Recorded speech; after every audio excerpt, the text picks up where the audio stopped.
All right, FightHype.com. Shaz Patel here with former WBA world champion Bones Adams. Bones, what's going on? Nothing much, brother. Just this is my boy over here at Mayweather. Right, and outside of the Bones Adams ranch for a little bit. Well, you know what? Yeah, listen. We're all like family around here. You know, Mayweather. Everybody's had like a joint in Vegas, but especially we like family over here, back and forth. We always go back and forth. Floyd Mayweather, he's always seemed to have a real respect for you and your skills. Yeah, well, it's kind of, we're both from Michigan, we're both world champions. I mean, just, anyway, I respect him. I love him to death, too. He's good. He's always been tremendous to me. He always had bad things to say about him sometimes, but he's always been respectful. I mean, he's just very like family. You think a big part of that is because you guys were active at the same time? Maybe, yeah. Something to do with that. But a lot of things, Michigan, active at the same time. Yeah. I wanted to ask you for a moment about the Tyson Jones fight everybody's talking about, because you were champion when Mike was still active. Right. What do you think of that fight? Well, you know, here's the thing. It's like, I've known Roy since I was 14. I love him to death. But I feel like where he just kept boxing. He's wearing a chair on his body, Right. For Mike, he stopped. He's fresh, revived. He hasn't hit nobody hungry. I mean, if they really go at it like they're supposed to, you think they will, because I heard there's so many stipulations in there. You can't be. If someone gets hurt, they're gonna stop. I'll just all these little things, but he's gonna be hungry and fresh. And Roy just I think carried a little bit too long. Right, so even though Mike is in his 50s, it's like, it's fresh, like you said, yeah. What's the last thing you lose? It's power, right?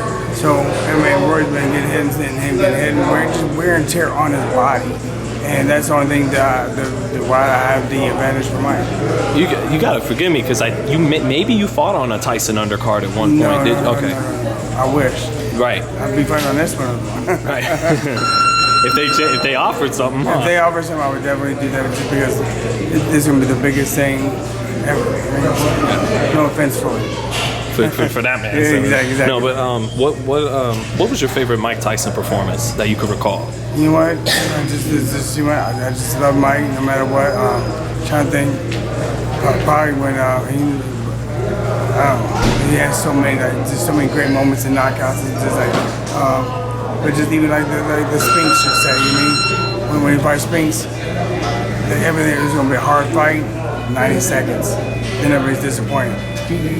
How can you be disappointed when that's what you hope for, you look for? You remember that Frank Bruno rematch when he came out of prison and he won the WBC? Yeah, and he dropped to the floor. And like, who was it that he fought? Man, I was a young kid up in Marquette, Michigan. Was it Tucker, I think? Yeah, and it took him 12. Took him 12 rounds. He had Mike with an uppercut, and Mike came up. That right there was one of the most memorable moments, because it was me and Emmanuel Stewart as well, and a group of all of us. We were a team up there in Marquette, Michigan for I think it was national. So. Wow, you knew Emmanuel too, of course. Of course. Well, Emmanuel Stewart, they always been part of the Kronk team. He actually made trucks up for me, made everything up for me, and we was kind of like rivals up, in the city. I mean, we had Waddell Boxing with Johnny A. Smith over there, who's my godfather. So, and then we kind of like rivals, but when we go places, we're always one team, one unit, And I was with Emmanuel, and I like that watch. He said, "Oh, really? You were trying to, I'll get you one." And I tried his watch on, and it fit me perfect. So he said, "I'll just keep it." So he gave me his watch over his own hand. That was Emmanuel Stewart. That was Emmanuel Stewart, and that's just just how Emmanuel was. Was Tyson the best puncher you've seen in your life? I would think so. When he's young, he's very explosive. He was a quickness. Anyway, he do one knock shot with one, but most likely he's doing 2 and 3 at a time to hit you with that one. Who in their prime pound for pound was better, you think, Roy or Mike? I mean, it's hard when you're talking about a heavyweight. It's hard. I always say this. There's heavyweights and there's real fighters. Spoken like a little guy. Spoken like a little guy, exactly.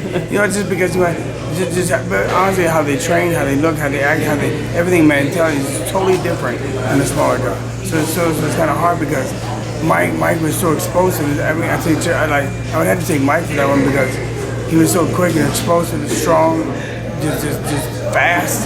You know what I'm saying? And he don't care who you are. You're walking down, going. He would make sure he walked Roy down. But then Roy's just so slick, but he's in the problem. Man, I don't think he can corner him up. So it's kind of both ways, right? Kind of like a 50-50 on that one. Was Roy in his prime the most gifted fighter you've ever? Okay. Yes. Yeah, just gifts, not skill, just gifts. But just things that he can do.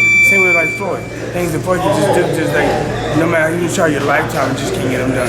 You know, just some people are gifted like that. Yeah. And Roy was extremely gifted. So my thing with Roy is, because I was with him the night that he won the heavyweight title against Ruiz. My thing is, and I listen, that night he was like 210 pounds and he felt like this ball. He was so solid. And then for him to take the other fight and go back down to 175, Tarver at 175, 178, it was crazy. It took the life out of him. It ended his prime. It did. And that I honestly think that's what stopped him. He can still be great and everything, but that really ruined his boxing. Do you think, and ultimately, just to close on that, do you think it's 8 rounds a long time? Is someone going to get hurt, or are these guys going to keep it under control? That's the thing. I mean, we all professionals can keep it under control and stuff like that, but certain times when you're talking about a fight scene, the small guys on headgear, somebody's gonna let it go. Some of them. Mine are right because he's the aggressor. Roy can probably box, because he knows how to box and adjust it and move and work with somebody. And Mike doesn't know how to work with somebody. Right. He's never like learned how to just like carry somebody. He's gonna try to knock you out, even in sparring and everything like that. So, but Roy knows how to work. That's what everyone keeps telling me, though. Mike only knows how to fight one way, so... Well, that's what we're hoping. I mean, right. Deep down, we're hoping not, but then we are. Everybody's like, you know what I'm saying? Everybody's like... If you spending $50, you want to see something happen. Exactly. You're like, oh, man, I want to see good boxing. But you know what? Honestly, you really want to see something happen. Somebody get knocked out. So that's the reason I lean toward Mike. All right, man. I got a lot more to pick your brain about, but I'll wait till another day. All right. And thanks, man. You're welcome, bro. Thank you for having me on the show. Always, I love you guys. You guys can find me on Instagram at bones.adams.boxing or Facebook, Bones Adams.